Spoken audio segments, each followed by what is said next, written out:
مسلمانوں، اپنی پوری زندگی رب کا مطیع و فرما بردار اور تقوی شیار بندہ بن کر گزارو۔ بس جو دائمی سعادت، عظیم کامیابی اور کامل نجات چاہتا ہے، اس کو چاہیے کہ اللہ کا تقوی اختیار کرے، اس پر ثابت قدم رہے اور خلوت و جلوت ہر حال میں اس کو لازم پکڑے۔ ارشاد باری تعالی ہے، یقیناً جن لوگوں نے کہا کہ ہمارا پروردگار اللہ ہے، پھر اس پر ڈٹ گئے، انہیں کوئی خوف نہ ہوگا اور نہ وہ غمگین ہوں گے، یہی لوگ اہل جنت ہیں جو اس میں ہمیشہ رہیں گے، یہ ان کے اعمال کا بدلہ ہے جو وہ کرتے رہے۔ اے اللہ کے بندو، اپنے نفس کے ساتھ مجاہدہ کرو، اللہ سے ہدایت اور اطاعت پر ثابت قدمی کا سوال کرتے رہو، اس سے مدد طلب کرو، اپنی نیت کو اس کے لیے خالص کرو اور پختہ عزم کرو کہ اللہ کے احکام کی پاسداری کرو گے، ہمیشہ اللہ سے ڈرتے رہو گے اور اس بات کو یاد رکھو گے کہ یہ دنیا فانی ہے اور آخرت کی زندگی بہتر اور باقی رہنے والی ہے۔ نیز فضائل و مکارم اور نیک اعمال کو سر انجام دینے اور اللہ کی ناراضی کے اسباب سے دور رہنے کے لیے اپنے نفس کی تربیت کرتے رہو۔ ارشاد باری تعالی ہے، اور جو لوگ ہماری راہ میں مشقتیں برداشت کرتے ہیں ہم انہیں اپنی راہ ضرور دکھا دیں گے، یقیناً اللہ نیک کاروں کا ساتھی ہے۔ اور اپنے دل اور جوارے سے نبی ہدایت کی اس عظیم وصیت کو یاد کرو کہ میری امت کے سب لوگ جنت میں جائیں گے سوائے ان کے جنہوں نے انکار کیا۔ پوچھا گیا، اللہ کے رسول، انکار کرنے والے کون ہوں گے؟ آپ صلی اللہ علیہ وسلم نے فرمایا، جس نے میری اطاعت کی وہ جنت میں جائے گا اور جس نے میری نافرمانی کی اس نے انکار کیا، یعنی وہ جنت میں نہیں جائے گا۔ بس اپنے دین کو مضبوطی سے پکڑے رہو اور اپنے رب کی اطاعت کو لازم پکڑو، فلاح و نجات پاؤ گے۔ ارشاد باری تعالی ہے، بے شک ایمان والے کامیاب ہو گئے۔ اللہ تعالیٰ کتاب و سنت کو ہمارے لیے بابرکت بنائے اور ہمیں ہدایت اور تقوی نصیب کرے۔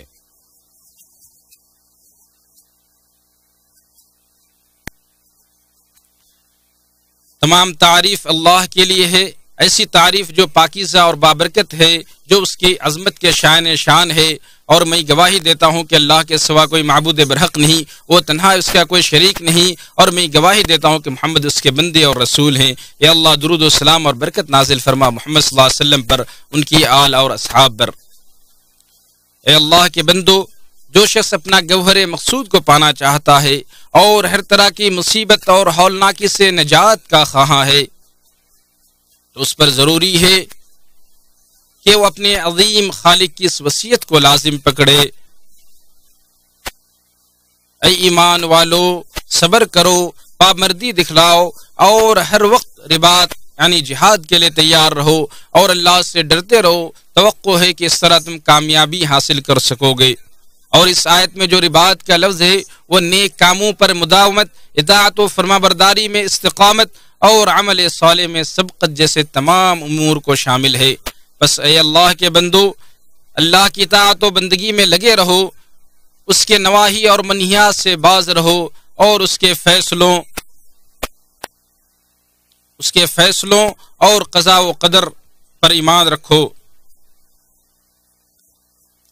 ارشاد باری تعالی ہے، اے ایمان والو، رکوع سجدہ کرتے رہو اور اپنے پروردگار کی عبادت میں لگے رہو اور نیک کام کرتے رہو تاکہ تم کامیاب ہو جاؤ۔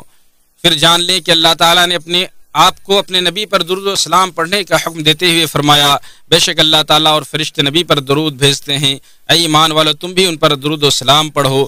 یا اللہ تو محمد صلی اللہ علیہ وسلم اور ان کے ازواج و اولاد پر درود و سلام نازل فرما، جیسا کہ تو نے ابراہیم علیہ السلام کے اعلیٰ اولاد پر درود و سلام نازل فرمایا۔ یا اللہ تو چاروں خلفائے راشدین ابو بکر و عمر و عثمان و علی اور بقیہ تمام آل و اصحاب سے راضی ہو جا، اور ان کے ساتھ ساتھ اپنے فضل و کرم اور احسان سے تو ہم سے بھی راضی ہو جا۔ یا اللہ تو تمام مومن مرد اور عورتوں کو معاف فرما، ان میں جو زندہ ہیں اور جو فوت ہو چکے ہیں سب کو معاف فرما دے۔ یا اللہ تو ہمارے ولی امر کو، ہمارے حاکم کو خیر کے کاموں کی توفیق دے۔ یا اللہ تو انہیں صحت اور عافیت دے۔ یا اللہ تو انہیں لمبی زندگی عطا فرما اور انہیں اطاعت کی توفیق دے۔ یا اللہ تو ان کے ولی عہد کو اپنے پسندیدہ اور رضا کاموں کی توفیق دا، اور ان کو ان کے اخوان اور اعوان و مددگار کو خیر کے کاموں کی توفیق دے۔ یا اللہ تمام مسلم حکمرانوں کو تو نیک کام کی توفیق دے۔ یا اللہ تو انہیں ان کی رعایا کے لیے رحمت بنا۔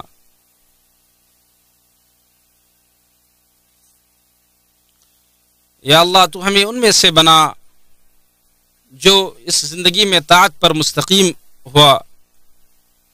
یا اللہ ہمیں تو ثبات قدمی عطا فرما تیری طاعت پر۔ یا اللہ تو ہمیں تقوی نصیب فرما۔ یا اللہ تو ہمیں اہل توحید میں سے بنا اور راہ ہدایت پر مستقیم رہنے والوں میں سے بنا۔ یا اللہ تو درود و سلام نازل فرمایا تیرے نبی اور ان کی آل اور اصحاب پر۔ وآخر دعوانا الحمدللہ رب العالمین۔